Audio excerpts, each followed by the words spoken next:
Welcome to Shaken and Disturbed, everybody. John, you're still hitting those nice hand signals. You're pointing to we don't know what.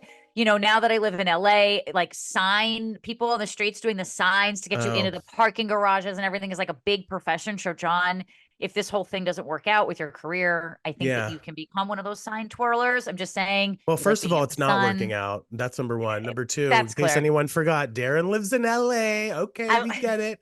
Daryn lives in LA, everybody. Get used to it. Live in LA. That's why we're all shaken and disturbed here. I am Daryn Carp here with John Thrasher, but today, you know, I feel like it's not a menage a trois. It's a menage a foie. It's a fearsome foursome. This is like the Power Rangers coming together, or the Brady Bunch for those out there who watch that. Today we have longtime friends, just good guys here. We've got Tim and Lance from Crawlspace Media, hosts of Missing and Crawlspace, also our first guest on our old podcast, Martinis and Murder, which feels like centuries ago. Welcome to Shaken and Disturbed, Tim and Lance. Hey, you guys. Hey, thanks for having us. Hey, I gotta say thanks for having us, first of all, and second of all, I didn't know what to say because there was like 7 minutes of bullet points to kind of check off before we started. And one of them was, there's 4 of us, so just be sure, you know, we're professional, don't talk over each other. Yeah. So right off the bat, I had to be sure to be professional. So that was my pause. We run a tight ship. You know, thank you for putting that out there, Lance. I forgot in one of the bullet points to introduce you guys as extremely handsome, but I had promised that I was only going to introduce one of you as extremely handsome. So at the end of this, we're going to take a poll with our listeners to see whose voice they think is hotter, and then we'll report back with the notes. So my apologies, but one of you is very handsome. Tim and Lance, you guys have been in our lives now. I mean, we started Martinis and Murder in 2017, and you know we've seen you guys at CrimeCon over the years, and we've kind of kept in touch, but for those of our listeners who might be kind of introduced to you, can you tell us a little bit about Crawlspace, what you guys have been up to? I mean, we know Maura Murray, we're going to get to that, but give us a little bit about what your background is and how you guys kind of came into the true crime space. Sure. Yeah, we got started with our first crime podcast called Missing Maura Murray back in 2015. Wow. Originally, we were sort of looking into the culture of web sleuths or citizen detectives who were obsessed specifically with Maura Murray's disappearance. And the goal was to make a documentary about those people. However, a lot of those kinds of people are private and they don't really want to just share their information with strangers. So we launched a podcast to sort of try to meet more folks who are into the case. And that's what happened. And the podcast kind of blew up a little bit, and it led to the disappearance of Maura Murray docuseries on Oxygen. That's and right. So that was when we sort of first crossed paths with you two. I actually don't know if I know the answer to this, and I'm sure you guys get asked this all the time. But you know, I feel like the number one question John and I get asked is like, what kind of got you into true crime? What was the case that kind of, you know, stuck in your craw or something? Why Maura Murray? Like, do you guys have a connection to that case? Did it happen in your hometown? Why Maura Murray? Yeah, there's no like family connection or friend connection or anything. It did happen in New Hampshire, and she's from Massachusetts. I grew up in New Hampshire. When I say that, I don't mean I grew up like right down the street from where she disappeared. I grew up probably 2.5 hours away in the White Mountains. But that's one of those, it is the first case, the first disappearance that you look into. Way back in the day, when you looked into it, it was one of the first that would come up. I had been sort of, I don't want to say obsessed, but there was the murder of a young man in the town right next to the town that I grew up in Peterborough, New Hampshire. His name was Craig Lane, and he was stabbed, and it's unsolved, and it really shook the town up. So one day while I was doing some editing work, I was just looking into unsolved New Hampshire cold cases or New Hampshire cold cases. I'd been looking at Craig Lane's murder, and Maura Murray came up. And then once you see the details of Maura Murray's disappearance, it just sucks you in. I mean, it has all of the earmarks of a classic disappearance, a classic missing person story, and you just automatically think you're going to be the one to solve it. because it should be. And All of the elements are there to solve it. It's like a treasure hunt. You know, you feel like you got all the pieces. Why couldn't you figure it out? In your and John, I'm sure you have questions too, but I just have a follow-up here. Like, you know, I think in the past, honestly, I really feel like since Serial kind of came out, which is now celebrating its 10-year anniversary at the end of this year, that true crime has really been this like just huge forefront, especially with Twitter and Facebook and everything online, that people have become these sort of armchair detectives. What have you noticed has sort of been the negative side of that, though? Because sometimes I feel like everyone who feels like they can solve a case muddy the waters sometimes about a case that should be solved. Do you find that too? What do you guys think is like kind of the dark side of that? Yeah, I would say oftentimes the waters are muddied by folks covering cases. I mean, I think we really struggled with that at times while producing Missing Maura Murray, because in a case that has so few answers, you're not really sure which way to push. Because Right. if you push one direction, it could be the wrong way, and you just don't know until maybe you push too far or something like that. So I think that's true in a lot of missing persons cases. And, you know, one thing that we've definitely noticed is sort of cultures developing around other cases as well. And a lot of times they fit the same kind of patterns as the culture that developed around Maura Murray's case, just sometimes in different, different characters or different levels of people involved in that community. Yeah. I'll tell you something else that, like, you said sort of the negative and the dark side of looking into cases like this. Aside from any content creator that is just doing it in a exploitative way or doing it in any sort of way to get a splash, you know, to get a click or to get a like or to get a download or whatever, you know, there are those people, but there's also another element that will come in. And this is something that Tim and I learned, you know, the hard way. I think a lot of us learned the hard way, is that once you open up your portfolio to a bunch of different missing person and cold cases and these tragedies, you're opening yourself up and you're taking on a lot of other people's pain. And you don't realize you're doing that until it's kind of too late. And then you start to think to yourself, wow, that's difficult. And I need to figure out a way to get through this. But I think a lot of people who start off don't get that. And then they have all of this unfinished work, you know, because they're just like, that's too much. And then they stop. This was on that topic exactly. That's a question that I used to get a lot whenever I first started working on the true crime brand of Oxygen. For those who don't know, I worked at Oxygen for 8 years. It was a reality TV network before, but then eventually it became true crime. And, you know, it was weird because it was definitely a big transition to go from reality television to true crime investigations and Bad Girls Club. Bad Girls Club to Snapped, you know? Right. And one of the things I had to really come to terms with, to Lance's point, was like, once you start opening the door to missing people and just, you know, unsolved cases in general, you know, the families and the friends, they start contacting you, and then we're going to Crime Con and we're meeting a lot of these same people. And it was a little bit rough at first, to be honest, because I was like, this is like a whole new world we're stepping into. But then when we did the podcast with Martinis and Murder, and of course now Shaken and Disturbed, you hear the sort of relief from a lot of these families, especially the missing people's cases, where they're thankful that you're shining a light on it, or you're, you know, potentially bringing more information to the table by just investigating it and being curious. And I think that's something, you know, Daryn and I talk all the time. We know all the red flags before the killers do. We know how to suss out, you know, some of these people in some ways. So yeah, Lance, I totally get that. And I just wanted to ask one question to you, Lance, because even though you were 2.5 hours from where that happened, did you get a lot of people that made connections and, you know, in your personal life that were like, oh yeah, I went to high school with this person that now lives in that town? Because I feel like that has happened to me. Like, I grew up in Maryland, and there were weirdly actually a lot of things going on in my hometown, but, you know, in the general region, people would come to me and be like, hey, have you heard about this case that happened 3 hours away?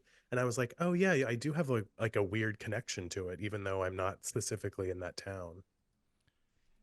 Yeah, I never experienced that personally with any connection, because that was 2004. I was maybe Hmm. 3 years into living in Boston, so I'd left that area. I see. And she went to UMass Amherst in Massachusetts, the Right. University of Massachusetts in Amherst, and she grew up in Hanson, Massachusetts. So her time in the White Mountains region of New Hampshire was mostly for vacation, hiking, Gotcha. and Yeah. things of that sort. And I think just that period of time, 2004, was just definitely doing a bunch of other things, and that wasn't on my radar. So by the time it was on my radar, like 10 years later, I mean, there were maybe some moments in that, like, my family would say, my sister would say something like, oh, I knew someone who Right. vacationed up there and might have heard of this. So Heard there of wasn't something. anything super Okay. connective. Well, not to keep rambling, I just had one other thing here because when we first interviewed you guys, I actually found the document whenever Oh we my first had you God. guys on. Very Yeah, curious about this. Yeah, know, me I don't- too. I don't want to. I remember the spoil room we anything. were in. I remember like doing it in that conference room. I remember Yeah, that. Yeah. I think did you mention, Daryn? You guys were, I think, our first guests on that show. I believe. Yes, on Yes. Martinis and Murder. That's true. Which was We're so all- weird to think of because you guys set the bar and you were so fun and it was such a great conversation. But one of the things I wanted to ask you guys, we asked you guys on the episode, and hopefully I'll be able to pull the audio. I'm sure Oxygen wouldn't mind us, clipping it out. And one of the questions that we asked, I want to ask you again, is what would your reaction be now? What is that? 7 years ago, even longer, I think. Yeah, about Yeah, 7 years. 2017 At or least something. 20 Yeah. or 25 years ago. Well, I mean, I'm I was sorry, still in the meant womb when we were conversation. having this conversation. So Yeah. I was a little baby fetus. Yeah. The question is, and I want to hear both of your thoughts about this. We'll go to Tim first. What would your reaction be if Maura Murray was found to be alive today? After all of the work you've put into this, obviously at that time when we asked you, you guys had the podcast, you were launching the TV show. There have been some developments actually in terms of the investigation since then, but would your reaction be any different than you think it might have been in 2017, Tim? My God, I'm having flashbacks. No, I don't think so. I think I think we'd be thrilled. I mean, that was what we always wanted was Yeah. for her to be alive and be out there. I think that would be incredible. Yeah. Nothing about our work would make me happier. To be Right. honest. Right. Lance, same with you, I'm sure, probably, right? Well, sort of, but I think I would have a different reaction because I do remember answering that and saying, well, obviously, like, we really want to have this story end in a positive manner where course. she's found and she's alive. But the time between then and now, Yeah. if she's found alive, I would definitely have a much more surprised, astonished reaction. Yeah, because weren't there like rumors like not that long ago that she was potentially still alive and people Or were there were like sightings or something. Nothing Nothing credible, maybe. Yeah, No, nothing nothing credible. credible. Yeah. No. Yeah. Yeah, Well, that would be interesting though, because like obviously you want the case to be solved, and obviously you don't want anyone to die. Of course you want her to be alive. But part of it is like, I think, and you guys would know this better than me, but part of it when you're studying a case for so long, especially something that is literally not going to be solved until it is, I'm not sure what more information can kind of come out there that wouldn't Right. have already come out unless she's like, hey guys, by the way, it's like John's cat. I've been hiding in the closet this entire time. I just didn't want anyone to like talk to me. There would be a sense of like relief, but also maybe a little frustration, I imagine, just because you sort of feel like, why didn't she put us out of our misery? Like, why didn't she put us out of our misery this whole time, or her family or something like that? Like, a lot of people have probably mourned her. I don't want to say death because we don't know, but at least mourned her not coming back into their lives in whatever way that would be. And then to kind of have to reverse engineer that, I think would be a lot of emotional, there's a lot to emotionally wrestle with there. yeah.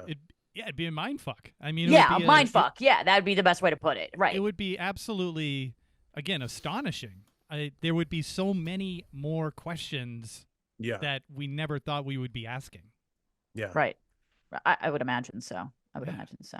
I'm trying to wrap my head around that right now. I know. And I'm thinking feel about like- it too. Like she just pops That's why I out being like, by the asked. way, yeah, no. This is why I asked, because it's like, the unfortunate reality about missing persons cases, especially this one, is sadly and tragically that she very likely is not with us anymore. But as podcasters in this field and people that are just hoping for the best, it is a reality that like some people do have to think about and come to realize that maybe one day that person could walk back. I mean, we have heard of some of those cases where that's happened. So yeah, it's just an interesting conversation nonetheless.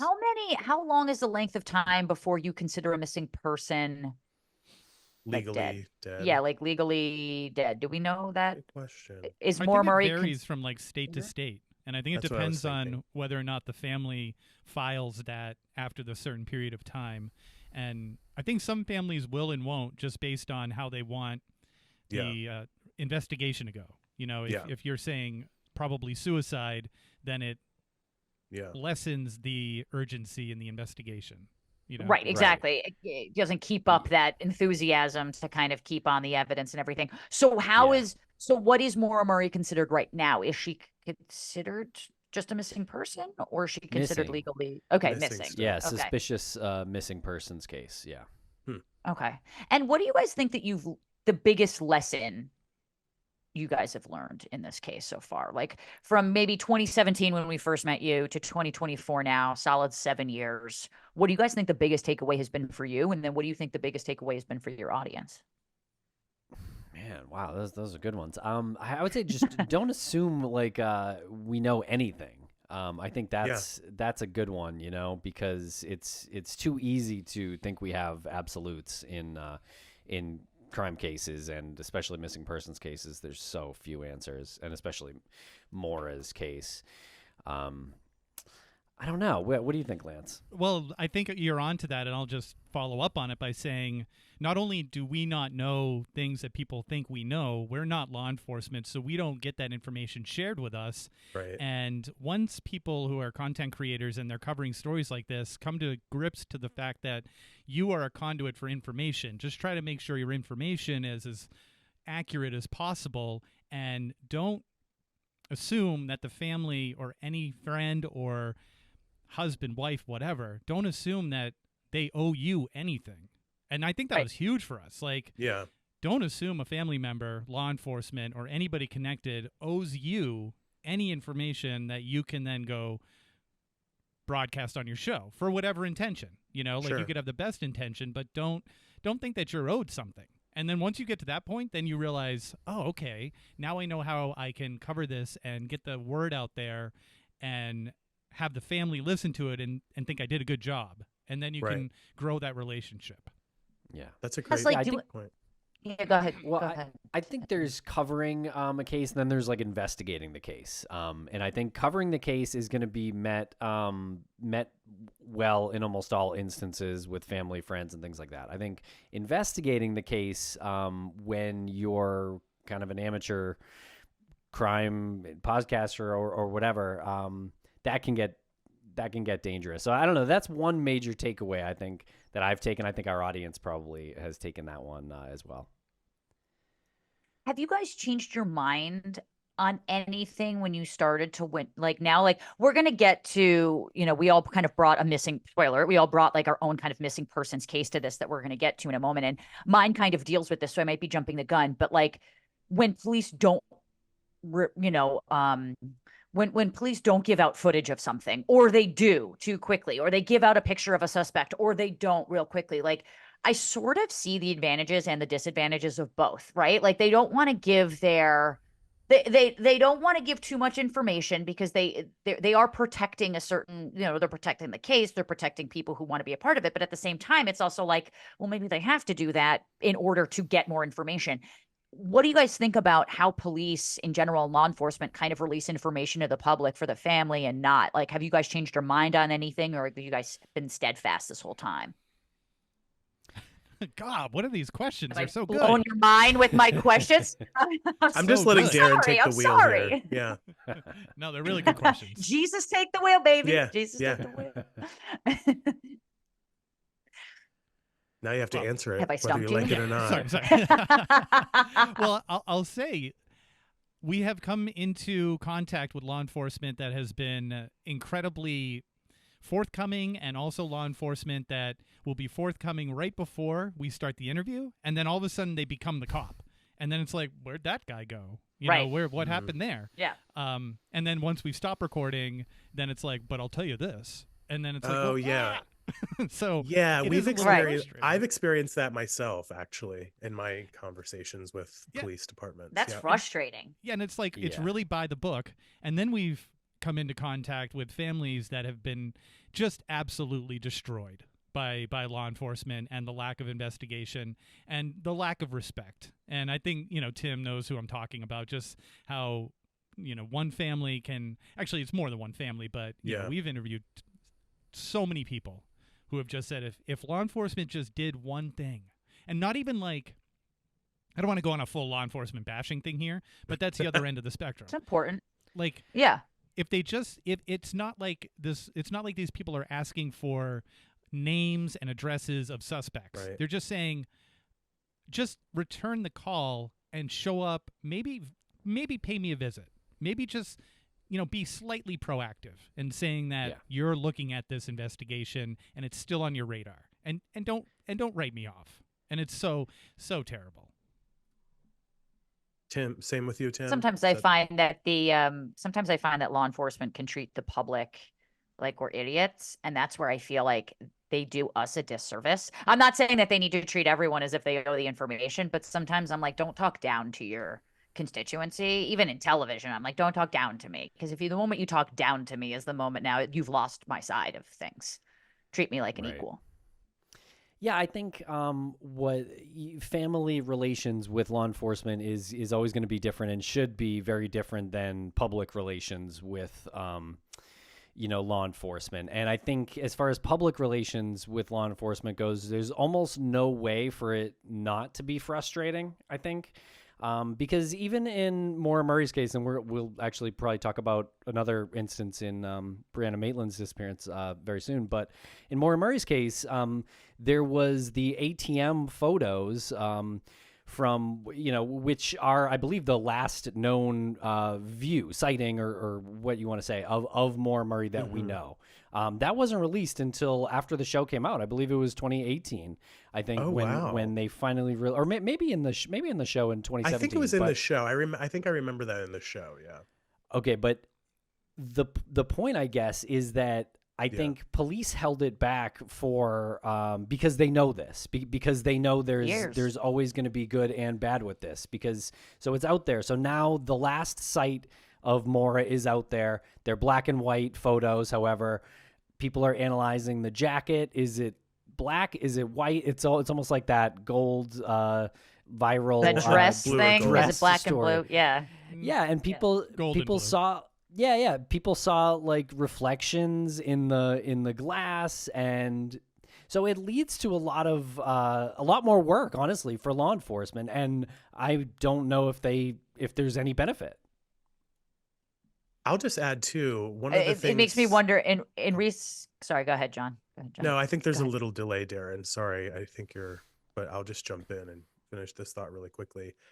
One of the things that we've talked about a lot on our show is, and what we've come to realize, I think, is that not every police department has the exact same resources, and not every district has the same amount of missing people in it, and even frankly, professionals that know how to investigate this type of stuff. This is where like the podcaster community in the last 10 years especially has really come to be a huge influence, because they have the time and the effort and the interest that frankly some police departments just simply don't have. And so, I think it's just worth balancing that out there as we have that conversation, because it is partially the problem, for better or worse there. But Daryn, what were you going to say? Yeah. I was actually going to bring it back a little, not in a not serious way, but in pop culture. Right now everyone's talking about Kate Middleton and how Kate Middleton, it's like, where the fuck is Kate Middleton? And she's doctoring these photos, and her family, there's like a sweater that's off and the tile on the floor. And part of me feels this like, maybe it's about Kate Middleton. Like, part of me feels like a weird thing that we're like, I'm just like, leave the fucking woman alone. Like, I don't know, like, just kind of leave her alone. Like, it's sort of sick and twisted how we kind of do this. And I think people think that they're being sleuths or being like, or they're helping the public by doing this. And I do think sometimes there's like, with pop culture, people are doing that for likes and for that. And that I really am like, I think if people donated their time from Kate Middleton to Maura Murray, like that case might have actually been solved. And so that's what's just like interesting about it is Well, how the public kind of puts their view on things.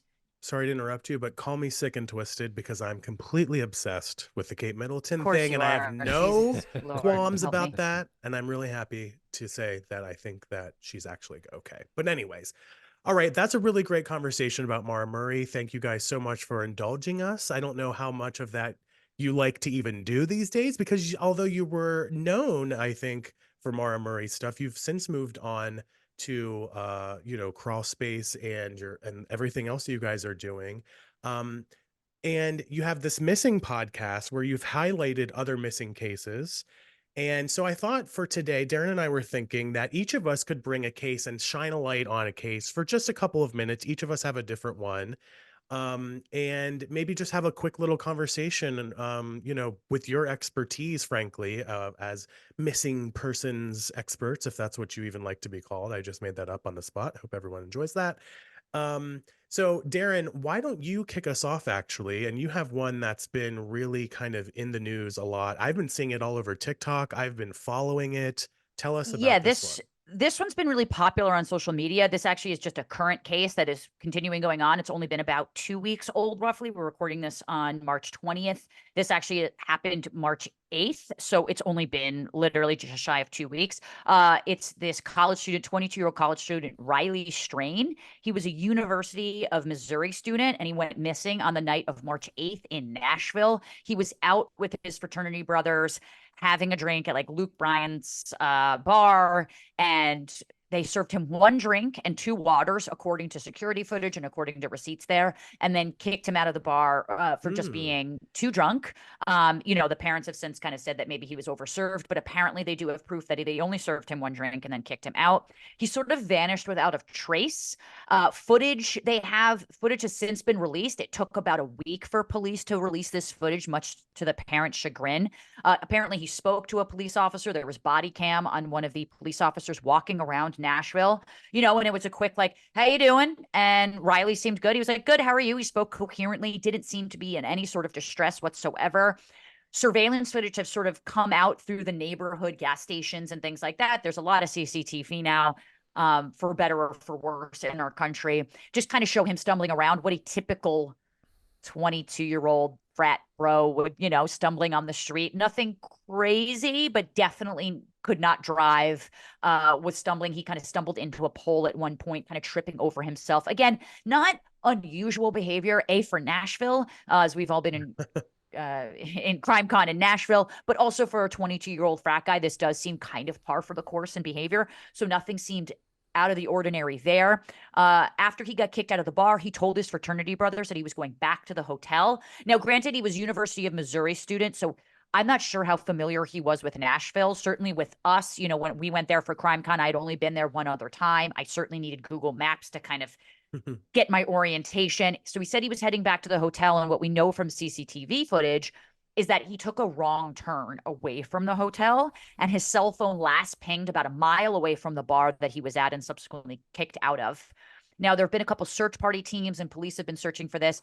Some TikTokers recently were on the search party team and found his bank card near the Cumberland River. I thought of you for Cumberland, That's John, right. I'm which is from one of the reasons Cumberland, I chose. Maryland. Yeah. Cumberland River in Nashville. So TikTokers have found this. The moment they found it, they, got off TikTok. They called the local authorities, which they said was really helpful information.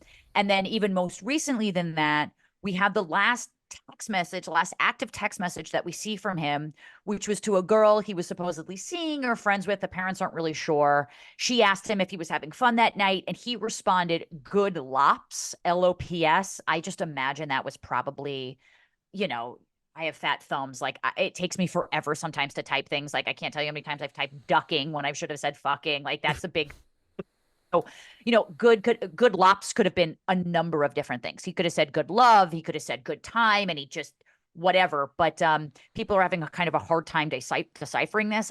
I'm not confident that it seems to be anything other than just he probably was incoherent, and looking at a screen when you're incoherent is like tough. I mean, Right. I think we've all kind of done that before. But that's honestly what we know. And it's an active investigation. And so far they're sending out, people in the water to kind of look. They're sending out drones. They're sending out like the Marines to kind of look for this guy. But this is the information we know about him so far in the case. And he's like 6'7" also, by the way, skinny, lanky guy, That's but he's right. like tall. He's not, you'd point him out in a crowd. He's a very clean cut looking guy. Yeah, Tim and Lance, I would like to know if you've heard about this case and what your thoughts are. But one of the things I'll just want to add is I thought it was really interesting. I saw this on TikTok. I don't know if Yeah. it's true. I'm just going to say that right now. But I heard that the two women that Who found found the bank his card? ID Yeah. card were then being questioned by police, which Yes, makes sense. The reason that was Yeah. true is because apparently where they found the bank Yeah. card with his name on it was an already searched area by the party. So I think that they sort of think, was that placed there? Did they Right. just want TikTok likes? Did they, I highly doubt that. They seem just kind of like, it's hard to tell, obviously, but Yeah. they seemed like good-natured citizens. Like, why would you plant something there? That seems too like you're going to get caught. But I think Obvious, that's yeah. why that's why it seems sussy, because that location had already been kind of checked. Yeah, that makes Yeah. sense. Lance, are there any like thoughts about this? Are you guys familiar with it? Are you noticing anything that might be connected to your expertise in any way? Well, I don't know about expertise, but it just reminds me of those stories that we had covered on Crawlspace in the early days of the men in Boston who went missing from bars and were subsequently found in the Charles River. Yes. And the one thing that gets me, and this isn't anything to do with any investigation, is I always think back to myself when I was in my early 20s and how close I might have come to being one of those Yes. people. Totally. And you really need to put yourself in that position and say, I might have been one step off of the curb to like not close enough to get hit by a car. Yes. There might have been a moment there where there was a sheet of black ice that would have put me into the river, but somehow I didn't step on that. And those types of things are just like those moments that get under Close my calls. skin. Yeah. That may or may not have happened. And I think about that all the time. I mean, especially being a woman in college, drinking alone. I went to college on a hill. It was a pretty kind of remote area in Pennsylvania. Like people got, robbed here and there, but I never really thought about it. I never thought about walking home drunk by myself. Even in New York City when I was younger, I never really thought about that. Probably naively so. But I think people automatically, certainly my mind when I hear about this is like, was he murdered? What happened? What's going on? Where it just could have easily have been, his wallet fell out of his pocket. He was drunk. He's stumbling. It's hard to have any kind of coherence. What if he fell in the river and drowned? And it's still a shitty outcome, but like, that's just as likely as foul play happening, if not more likely, especially when you're drunk. I would say much more likely. Yeah. You mentioned he's 6'7", is that what you said? Or Yeah, he's very tall. He's tall and guy. lanky. Yeah. So that's not like the kind of physical stature that people who looking to steal someone's wallet would see and then be like, oh, that guy. That's a good point. Yeah. Right. Yeah. And if the bank card was down by the river, good chance and fair for the police to question those TikTokers. I think that's absolutely fair. Who knows what people would do for likes these days? I don't know.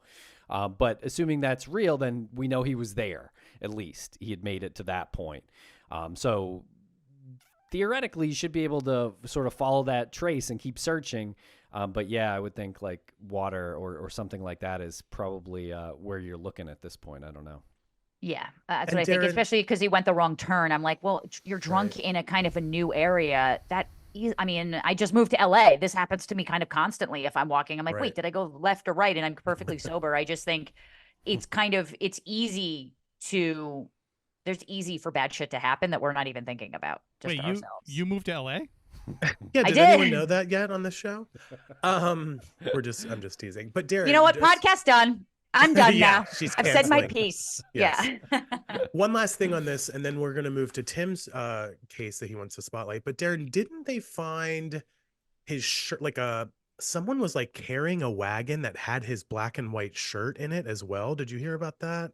I didn't hear that. That might have been only on TikTok, Okay, and maybe that was okay. just like not that hasn't Yeah. been perfectly like adjudicated and Yeah. proven that that's his shirt. Also, like you're in college, you're a frat. Like I probably half my wardrobe was probably my friends too. It's like, Yeah, for sure. especially in college and given the circumstances, it's like, what do all these things mean? You know, I Yeah. think if you're 45 and someone's carrying around your shirt, it seems a lot different than if you're like 22 in a frat. But it's really hard to say. So I Yeah. just don't think that necessarily has been proven that's his shirt. So that could have just been sort of this TikTok be, theory. But yeah. I wouldn't be surprised if in an hour that comes out as news. That makes sense. Well, Daryn, thank you for that one. And we hope that the outcome is, of course, as positive as it can be for Riley and his family. Or at least an answer of some sort, because I imagine not knowing is even Yeah. worse than knowing, but I don't know. That's right. Well, Tim, what about you? Which case did you want to highlight on today's episode? Yes, thanks for asking. This is a case that we've worked on for years as well, much like Maura Murray's case. This is the disappearance of Brianna Maitland from Montgomery, Vermont on March 19th, 2004. And again, much like Maura Murray, she recently had a 20-year anniversary of the date she went missing, and that just yesterday when we're recording. Just yesterday. Yeah, was just yesterday. Yeah. So this is a very sad case. Shocking that there hasn't been any movement on this case. So Brianna left her work at the Black Lantern Inn in Montgomery, Vermont on the evening of March 19, 2004. And her car was found about a mile down the road with her lights on and the doors opened, and the car was backed into a foundation, the foundation of a house that was abandoned. It was known to locals as the Old Dutch Burn. And it doesn't exist anymore. It was torn down only a few years ago. But I think it's important to note that this was not like a known party spot for kids around Brianna's age, and she was 17 at the time of her disappearance, and had a lot of friends, had 2 jobs, was really working on getting her life on track.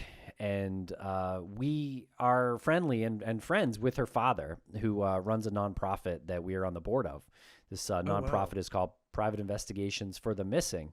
And so he launched this nonprofit to, it was much obviously inspired by Brianna and her memory.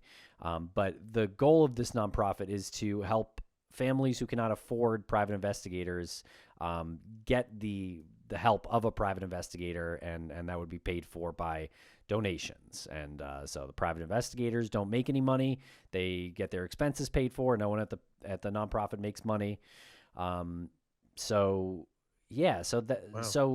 I want to mention too, it's important to note that the nonprofit actually doesn't work on Brianna's case. That keeps that separate. There's several cases that the nonprofit will work on, but they don't want to overlap Brianna's case. But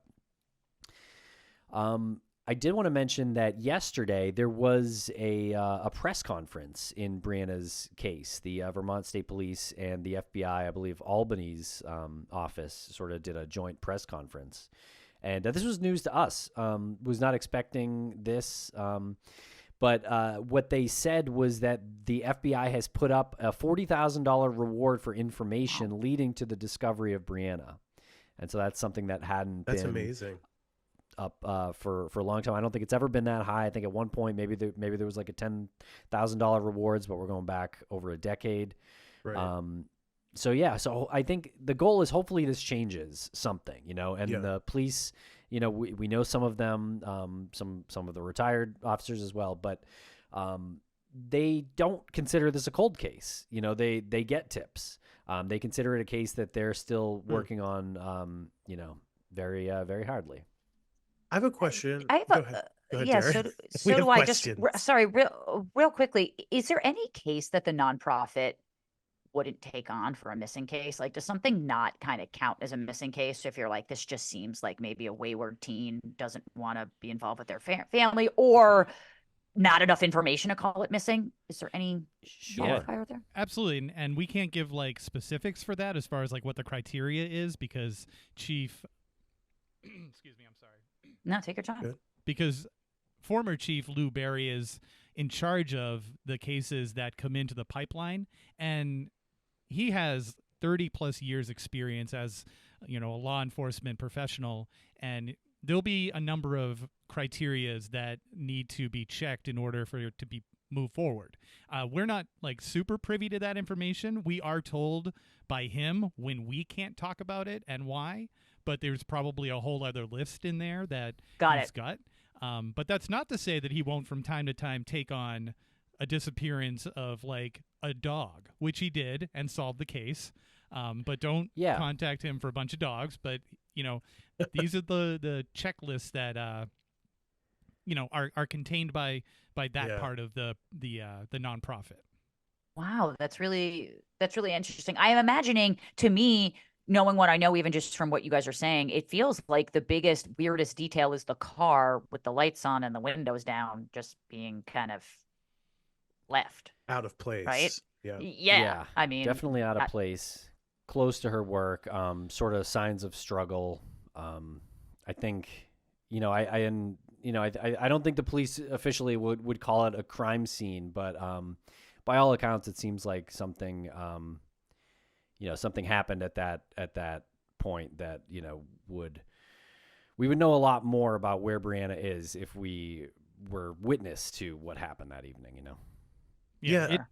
It is comparable to Maura Murray, like Tim said when you started talking about this, but if you're thinking about the two and one being more suspicious than the other, Brianna's is definitely more suspicious. The back end of her car was literally hung up into the foundation of a house. And clear that she had gone in there, turned, backed up, like she was trying to get out. It was clear. There's no way you put a car into the back of the house without getting a little bit of speed. And why are you getting a little bit of speed? You're not right. This isn't something that is just like, oh, I forgot something at work and now I'm turning around. Right. Tim, my question for you was, have there ever been any suspects named or people of interest that were made public at all? That's a good question too. So not exactly. There have definitely been names. Actually, the Disappeared TV show, covered to I guess, I don't know if you'd want to call them persons of interest or what. They were sort of heavily involved in the drug scene around Brianna's life at that time.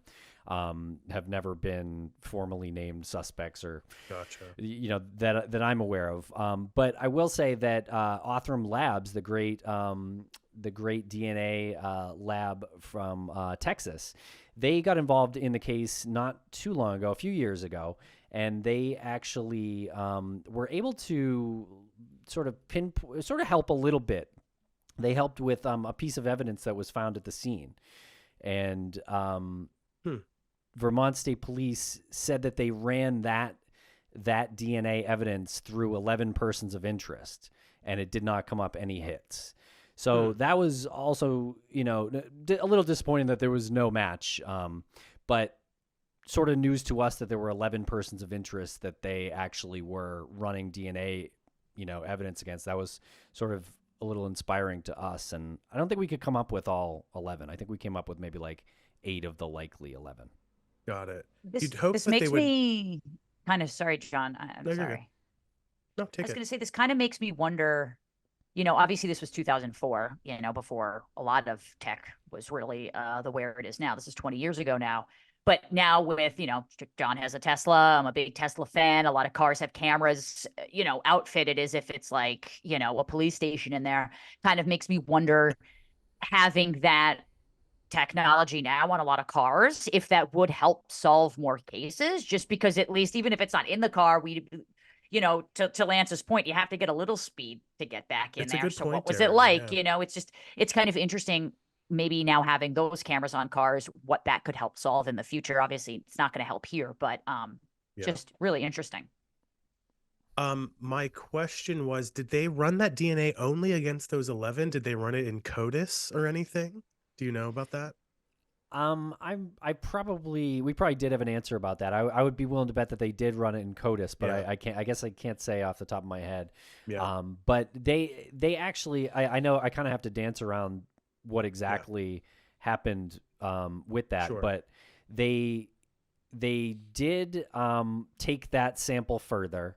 speak to some people, but no suspect was generated Got it. from that DNA. Got it. Well, hopefully whoever's responsible can be brought to justice, or hopefully Brianna, Maybe that as we were, reward will help and bring yeah, people forty out of the thousand woodwork in dollars. some way. Yeah. Yeah. Yeah, Thanks for for sure. presenting that. Yeah, thanks for that, Tim. We should also mention you guys you've worked on this case before. We're going to put links in our show notes, and if you're watching on YouTube or Patreon, we're going to put links in there. If you guys want to go explore these cases even further, you can go and do that right in our descriptions. All right, I'll go into mine now, guys, if that's all right with you. This is also a case we actually just talked about not too long ago, and I had picked this case about a week ago and was hoping to have more information on it. Unfortunately, I really don't. This is the Terrence Woods Jr. case. Tim and Lance, are you familiar with this particular case? No. Okay. So I'll just do a quick little recap. We Essentially, covered this a few weeks ago on Shaken and Disturbed, right, John? yes, Maybe well, it like was like a couple months ago. Yeah, both, Yeah. okay. Yeah. And I was hoping to have a little more updates, and I'll tell you exactly what I'm speaking of about that in a second. But to recap, the case is basically about a young man named Terrence Woods Jr., who actually grew up in Maryland. He actually went to Frostburg State University, which was my connection to it because I went to Frostburg State University my freshman year. We had some mutual friends from the area, actually, and one of them was a friend of mine named Sarah, who brought this case to my attention. So Terrence essentially he lives in London or in England for a while, and then is hired as a production assistant, I believe, on a scripted television show that is shooting somewhere very remotely in the United States. I'm forgetting exactly where. I think Montana, maybe, Daryn. Does that sound right to you? Yeah. I believe that's right. Yeah. Yeah. And basically, out of nowhere, everyone's on set.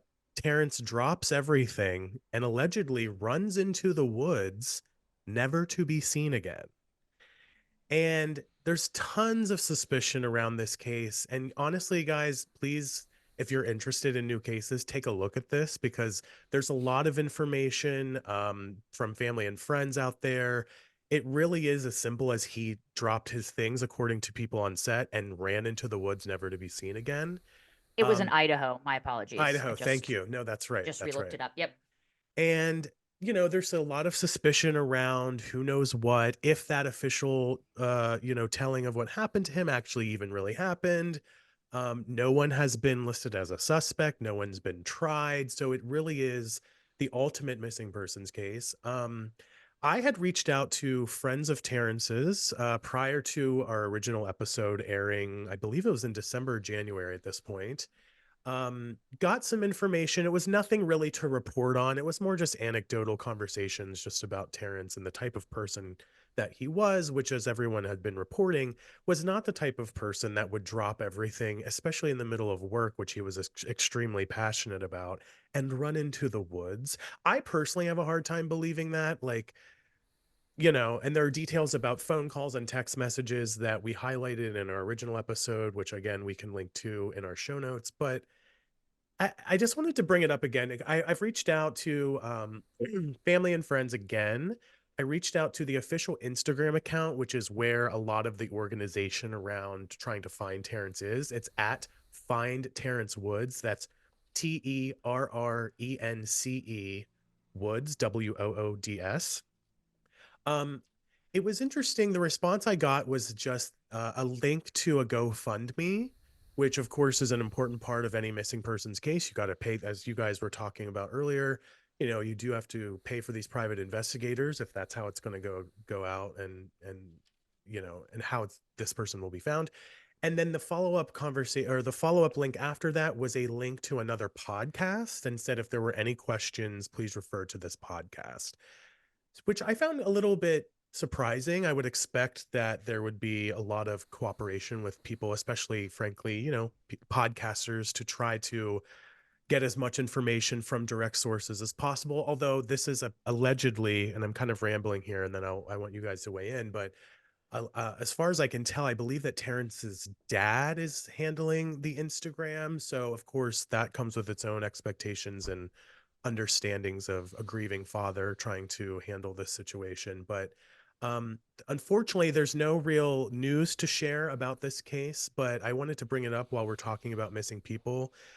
It really affected me. I was really invested and interested. And yeah, Daryn, what are your John, thoughts right now? was there I seem to remember there was like possibly like a racial component in this. They were in Idaho. Yeah, Terrence Woods Jr., excuse me, is black. And so I yeah, think they thought that there might be some racial tensions. He was kind of younger on the film set, that there was allegedly perhaps some kind of I'm going to say palling around, but I don't necessarily mean that in terms of like maybe they overstepped in terms of yeah. maybe making fun of him or something. And then didn't people on set also kind of notice a little bit of like erratic behavior from Terrence Woods, that he was junior, that he was maybe perhaps a little out of sorts, if we're going to say that there was some odd behavior kind of happening on Yeah, set? yeah, this was the allegation. I think I don't want to like kind of put any words anywhere We because I don't don't, know. yeah, Right. we It's don't know all for sure, alleged. Yeah, we but don't know. Right. very alleged that there was some, he was acting weird that day, but only hours before that he was texting his dad about where he was and what his plans were. So that's not really lining up because if something would have had to have gone extremely, awry in only a couple of hours between that information to his dad and his phone call to his dad and then him allegedly running into the woods never to be seen again. It's not to say it didn't happen, by the way. We have to remember, we have to keep all things to considered with what information we do know, but yeah, it's a really strange case, and Lance and Tim, take it away at some point whenever you guys get a moment Yeah. to research it. I'd be curious to hear what your thoughts are eventually. Yeah, thanks a lot. Yeah, I mean, I'm curious about the terrain in which he went Totally. missing. Yeah, what was that like? Yeah, so People the saw him like go over like a cliff, kind yeah, of. the original, so they're on set filming a scripted television show about like mining or something along those lines. So For there's Raw lots. TV and Discovery Channel. That's what they That's were right. filming for. Yeah. Exactly. And so, yes, the terrain is like cavernous and rocky and hilly. I think there may have even been an allegation that he slipped and fell and died and somebody, I'm not pointing any names or pointing any fingers here, but somebody could have covered that up. There's really no telling because the only people that can know anything were the people that were on the set that day, and they claim that he just ran into the woods. But yes, especially when you consider the geographic location, Tim, that's very smart of you to note that. You have to wonder what kind of potential accidents could have happened. And by the way, maybe he did take off all of his, headgear and his microphones and stuff that you have when you're on a set like that and take off, and then maybe he fell down a ravine or hurt himself in that way.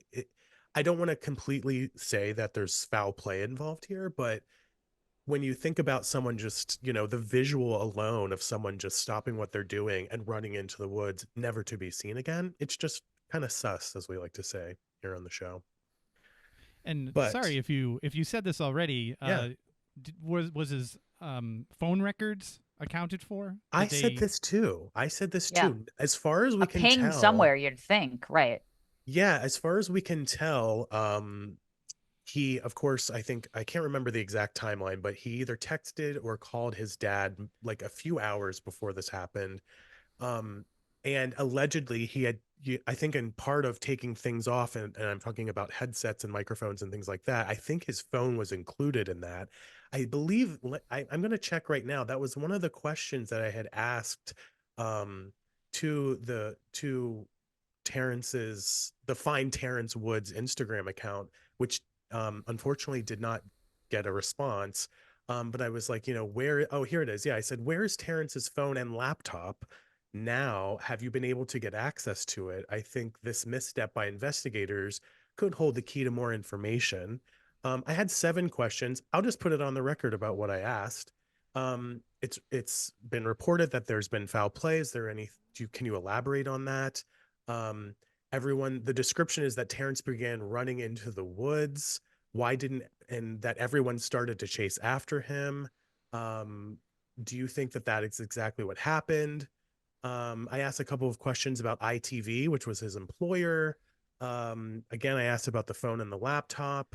Um, what were his interactions with anyone outside of his coworkers in those days leading up to his disappearance?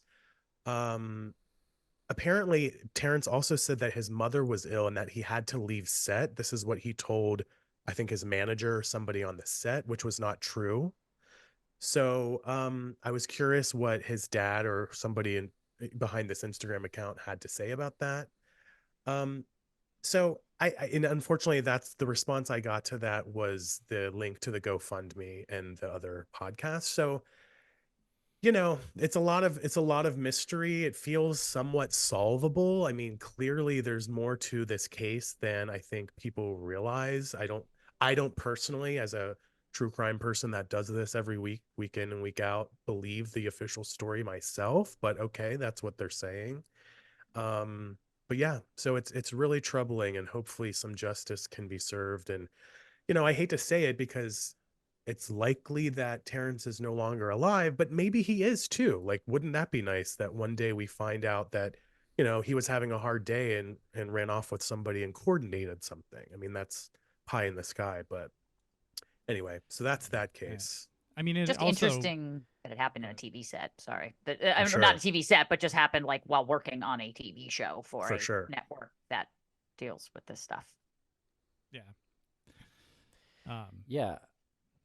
I wonder about cell service too. How remote was this area, and was there cell service at all that could have, tracked him? For sure.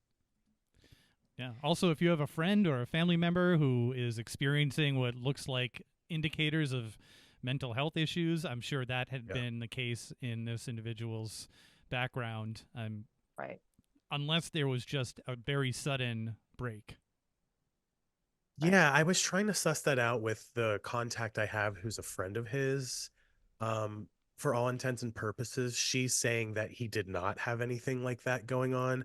However, we should also be clear, there aren't always going to be immediate and obvious signs about mental health issues, especially to casual friends or even sometimes best friends and the people closest to us. So we have to keep that in mind as we discuss mental health. It's not always as obvious as people think it is. Yeah. Well, that's the Yeah. Terrence Woods case. Why Yeah, don't we move on Lance, I to know Lance, your final Yeah, one you here. got one for us. Let's do it. Yeah, and I feel like coming up on this deep into the recording, my God, I ended up picking one that is so detailed, and I apologize for that. No, but we this like is one that, please. I mean, we covered this story on Missing in episodes 429 and 430, and it does open up the conversation to a few elements that we always try to touch upon, which is interaction with family members, law enforcement, and a community in general. And this speaks to all of that and just how a system completely failed. And it's a tragic story. You probably know the story of Oakley Carlson from I actually have Oakville, not Washington. heard of this. I haven't heard of this one. Please tell us. Okay, well, I'm going to pull a lot of this information from a couple of really good databases, uncovered.com and Light the Way Missing. They are very heavily invested in this. Light the Way Missing especially, they have the connection with Jamie Joe Hiles and Eric Hiles. That's Oakley's foster parents or former foster parents. So Oakley, unfortunately, was 7 months old when she was placed in foster care with Jamie Joe and Eric, and she stayed with them for 3 years. And she was absolutely thriving during that time. If you see pictures of her, she's this like ball of energy, always smiling. I know that sounds cliche, but this is absolutely the case. Like this 3-year-old, I don't want to sound cliche, but even when we spoke to Jamie Joe, she was just like this light, just this ball of energy. You might say she lit up the room. Yeah, go ahead. It's fine. If it was 2017, I would say she lit up the room. There you go.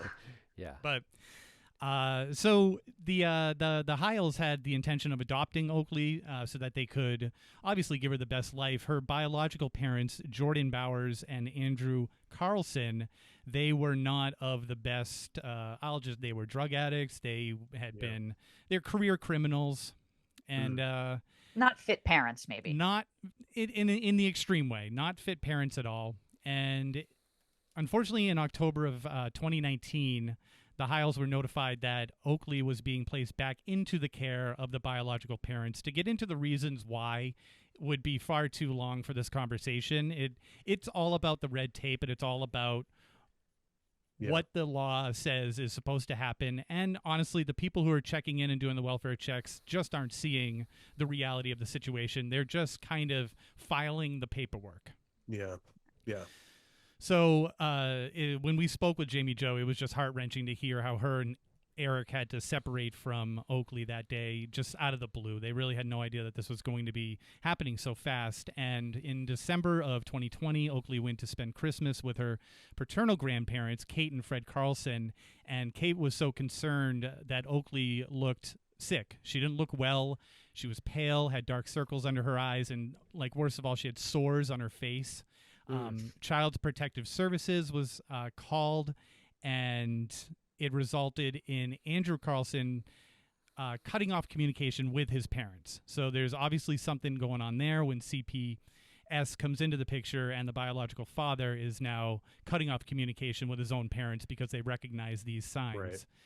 Right. The last time she was seen alive was February 10th of 2021, but it wasn't until November 6th of 2021, which is 10 months later, that she was reported missing. So there's a giant gap in time, and that's only because a fire broke out in the Carlson home. And the details of the fire are suspicious, to say the least. He claimed that Oakley was playing with a cigarette lighter and accidentally set the couch on fire. I'm not going to bring up the fact that there's a picture of this that exists, and there's a crack pipe in the picture. Great. But I guess I just did bring that up. Yeah, you did. Yeah. The information... How was it? How old is Oakley at this time that she's reported missing? How 3. old is she? She's 3. Okay. She's 3 years old. She was with the Hiles, Jamie Jo and Eric Hiles, for about 2.5 years, 7 months to about 3 years. Got it. They found that by the way, the fire started in the microwave, not the couch. So no, that was where a 3-year-old goes to do things. Right. That makes sense. Yes. So there's some statements here from the Oakville Elementary School's principal, Jessica Swift. She had brought supplies over to the family after learning about the fire, and she stayed there for 45 minutes to an hour, and she didn't know where Oakley was, so she asked, and she was told that Oakley was in her room. And that's not... She wasn't shown Oakley in the room. She said Oakley's in the room.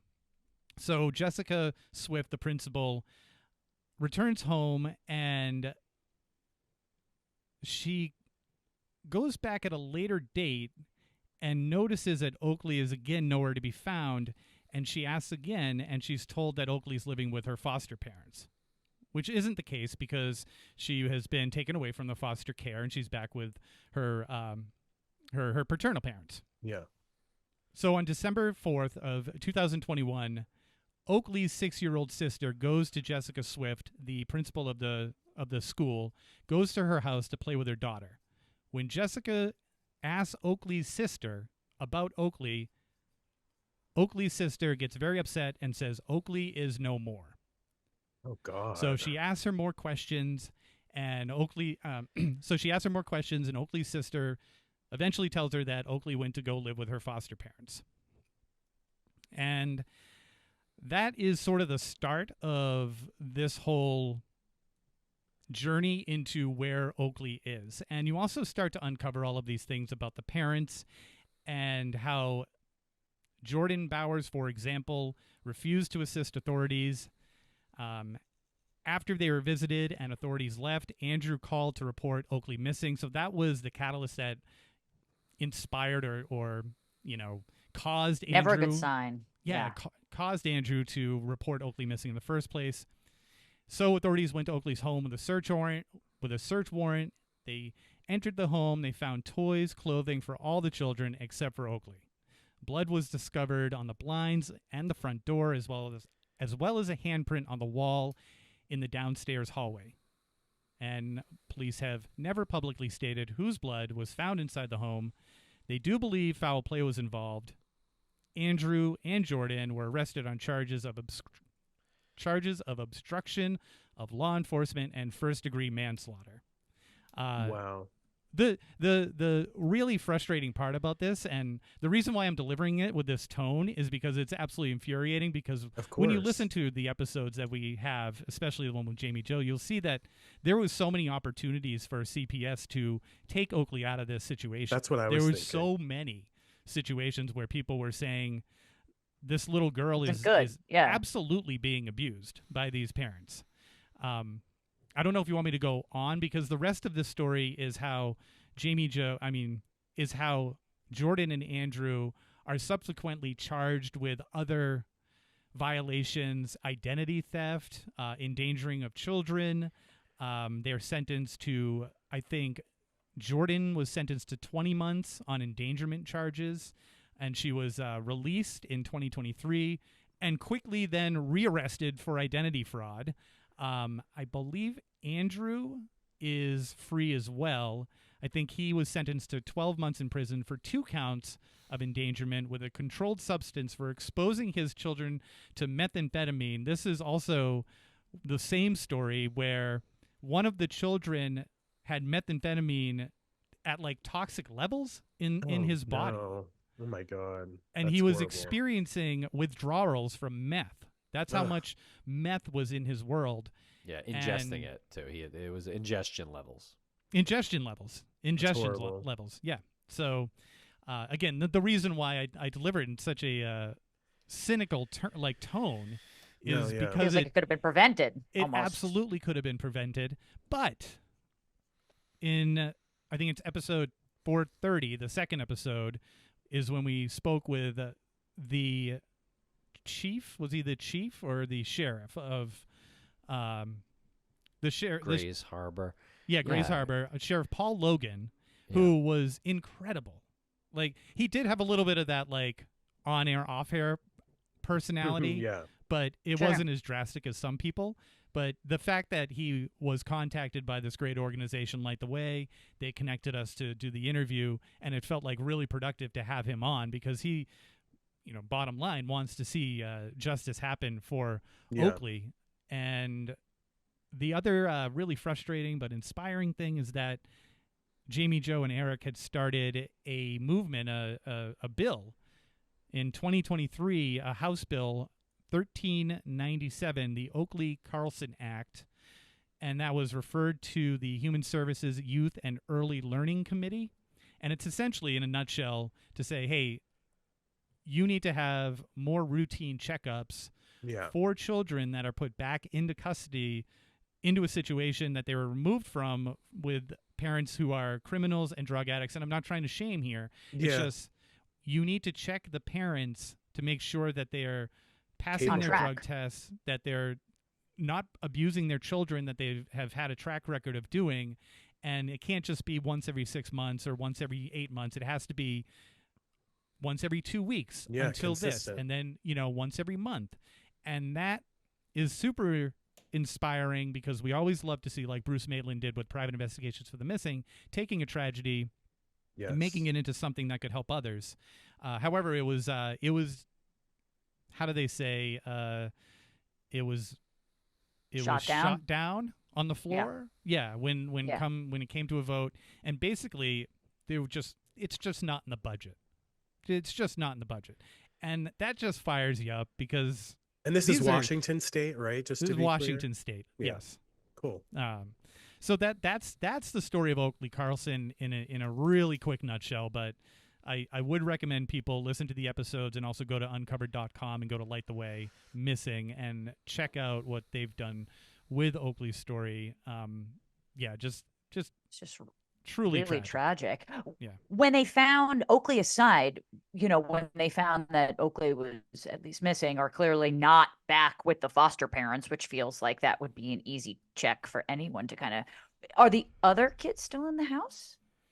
Like, were the other kids that they have still there? Did CPS do anything about that, or once they found meth in one of the kids? Yeah, I believe the other children were removed from the house, and there was that's when that child had been tested, because he was really acting out in I don't want to go so far as say violent manner, but it was a Erratic, unpredictable, erratic.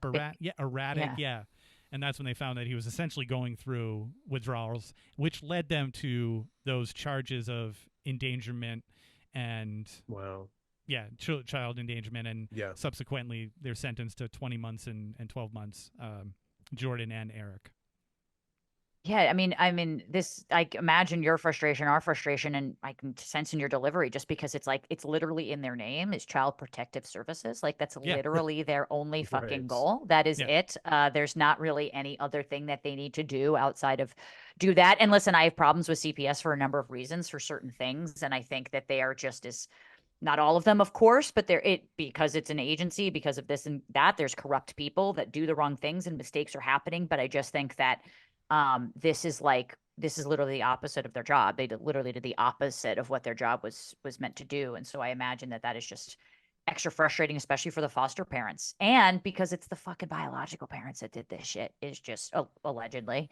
But either way, there was sussy behavior going on, even if we can't prove that they killed Oakley or whatever. It was not a proper environment for a child. And that is just fucking horrible, as far as I'm concerned. Yeah. And I actually just misspoke. I said Jordan and Eric when I meant to say Jordan and Andrew. Eric Hiles is a absolutely wonderful person. Andrew Carlson is not. And Daryn, you're right. I mean, when we were talking with Jamie Joe, I remember we had a conversation about this as an organization, and this is a community an organization that claims to support a community by supporting the success of the children and the well-being so that they can become a more productive part of that community. But that's just bullshit when you hear this story. It's just crap, because they didn't do it. Because there was every single piece of evidence leading up to the next time we visit that house, she's probably going to be dead. Wow. And they stopped right before that. Really tragic stuff there.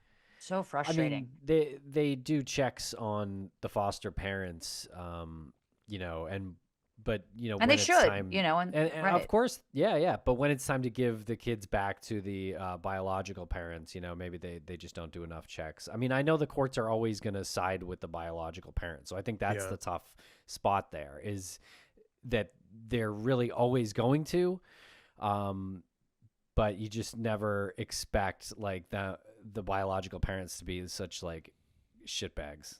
Yeah, you don't. I mean, that's like, Well said. That's so hard. That's a really tough one. Well, Lance, thank you for sharing that. And again, you guys listening, you can go and listen to these episodes right now on their feeds. We have linked everything in our show notes. Put them in our show notes. Yep. Yeah, and in the description on YouTube and on Patreon. Yeah, I forgot to mention, we had talked about Maura Murray in the beginning and our coverage on her and her story and her family. However, Julie Murray, her sister, has really risen to the occasion by releasing a show of her own called Media Pressure. So if anybody wants more accurate firsthand details, straight from Julie, it's a really, really great show, and can't recommend that enough. But listen to our show too. Get a full picture. Listen to everybody's show. Come on, now. Right? Yeah, we haven't been covering Maura Murray's case in at least a couple of years now, and we couldn't be happier that Julie has sort of taken on the role that she has with her new podcast. I think that's great. I would see her on TikTok all the time, so I'm glad to see that she was on my For You page several times. I followed and championed what she's trying to do there to spread the awareness. She seems to have a really, healthy approach to that conversation, given that it was her sister. And I think TikTok is we make fun of TikTok, but it's a great way to get this type of information out into the world. So, well, guys, this has been amazing. Fun, Thank heartbreaking, amazing. Yeah, there's been so many different emotions in this episode, but we hope we don't have to wait a few years. Yeah, we did. We cursed each other out. We hugged each other out. It was all. I just talked over you, so I violated a rule. Rule number one, Dick. Number one. I have it on the top of the document. Do not talk over each other. But it's what fine. the fuck? It happens. I do this all the time. No, you guys we just love you. We respect you guys so much for what you guys do for the community and what you do on your own free time. Just just to like help solve these cases. I mean, we honestly couldn't say it enough. We're lucky to kind of have you in our orbit, and we hope we don't have to wait a few years to have you guys back on. Feel free. This is an open door policy to come on anytime you guys want to talk about anything, because we just love having you. And plug your shit. We want our listeners to live to your stuff too. So yeah, plug whatever you guys want to plug, because we want to get as many listens to you guys as possible. Tim, why don't you go first? Thanks a lot. Yeah, we love you guys too, and have nothing but respect for you guys, and are so happy we're in the same orbit as you. We do the Missing podcast. You can find it. It's called Missing. We also do one called Crawlspace. We have been on a little bit of a break the past month or so, but we are going to resume production very soon. Some crazy things are going on behind the scenes that will make a great story someday, but not yet. I may have been a little privy to some of that, but that's for another time. Yeah, we're gonna launch a tour called Podcast Confidential. I would like to be the MC of that, if nothing else. Yeah. I thought you guys were going to launch your OnlyFans on here, but I guess we're going to have to wait a month to get that announcement. Fine. Whatever. Much to everyone's chagrin. Yeah. Yes. Tidy up the OnlyFans. Yes. I am going to also say we love you guys and we respect you guys. And yes, it's been an absolute pleasure to come back on. Thank you so much for having us again. And one more thing to plug: over the summer and into the fall, our partner, Jennifer Amell, produced, she wrote, directed, edited, amazing show.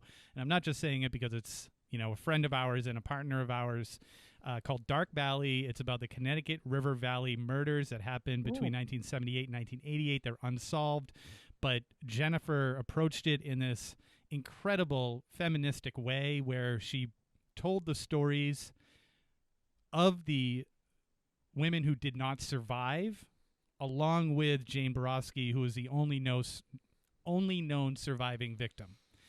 And Jane was stabbed 27 times. She survived, and it's taken her since 1988 to really tell her story the way she's told it in Dark Valley, and it is astounding.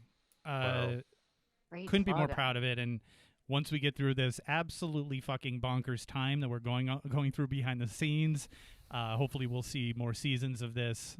So stay tuned for that. But yeah, Dark Valley is something that we're super proud of. Not like it was accepted to Tribeca Film Festival, but it was definitely accepted to Tribeca Film Festival. The creators market, yeah. Creators market, yeah. Hey, I mean, come on now, that's amazing. De Niro was, first in line to. He loves it. Yeah, De Niro's the biggest fan of it. Yeah. Wow. Oh, well, that's incredible. Check that out. We don't know that for sure. I was like, no, really? that's it's an alleged. It's fine. We'll keep that fact going. We're not about facts and figures. It's fine. He didn't say Robert De Niro. I was gonna say this is Francesco De Niro from. This is Daryn De Niro. Daryn De Niro down the street. No shit. Dark Valley. Loves it. Big fan. That's amazing. Well, Tim and Lance, we love you. Thank you guys so much for bringing all of your just class act and your information to us. And we hope to have you guys on again. Thanks for being here. Thanks, guys. Thank you. Talk to you soon.